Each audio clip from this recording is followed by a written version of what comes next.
2024-এর 5 August চানখারপুলে ছাত্র জনতার আন্দোলন দমনে নির্বিচারে গুলি চালায় পুলিশ। এতে প্রাণ হারান শিক্ষার্থী আনাস সহ 6 জন।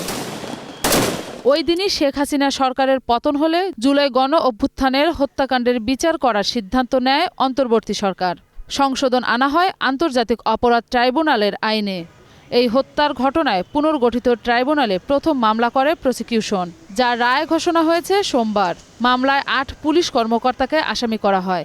এর মধ্যে 4 জনকে হাজির করা হয় আদালতে।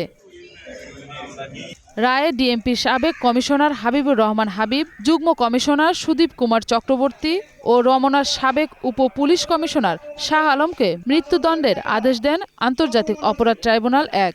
যদিও এদের 3 জনই পলাতক। রায়ে বাকিদের বিভিন্ন মেয়াদে কারাদণ্ড দেওয়া হয়েছে। আদালতে যখন তাদের অফেন্স প্রমাণিত হয়েছে, ক্রাইমস এগেনস্ট হিউম্যানিটি প্রমাণিত হয়েছে, ওয়াইড স্প্রেড এবং সিস্টেম্যাটিক অ্যাটাক প্রমাণিত হয়েছে এবং এই আসামিরা তারা প্রকাশ্যে গুলি করেছিল সেটা প্রমাণিত হয়েছে। এরপরে তাদেরকে যে সাজা দেওয়া হয়েছে আমরা মনে করি এটা ন্যায়সঙ্গত হয়নি। যদিও আদালতের আদেশ সকলের উপরে শিরোধার্য, আমাদেরকে মানতে হবে।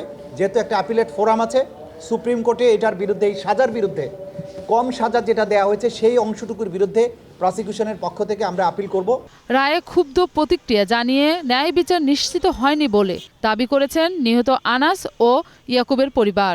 আমার সন্তান হারাইছি, সব প্রমাণ সাবমিট করার পরেও যদি তার 3 বছরের রায় হয়, ভবিষ্যতে এভাবে মানুষ কি হবে, আরো হবে যে কি হবে, মারবো 3 বছর সাজা হবে, তারপর শেষ। 3 বছর পরে আরো বাইরে যাব, কি ওইখান থেকে দুর্ঘটনা বা কিডন্যাপ হয়ে যাবে, হয়ে যাব, তখন আমরাই তো এখন নিজের জান লইয়া করতে পারবো না। আমি ভুগতেছি যে আমার কিরকম লাগে, প্রতিটা রাত্র আমরা ঘুমাইতে পারি না।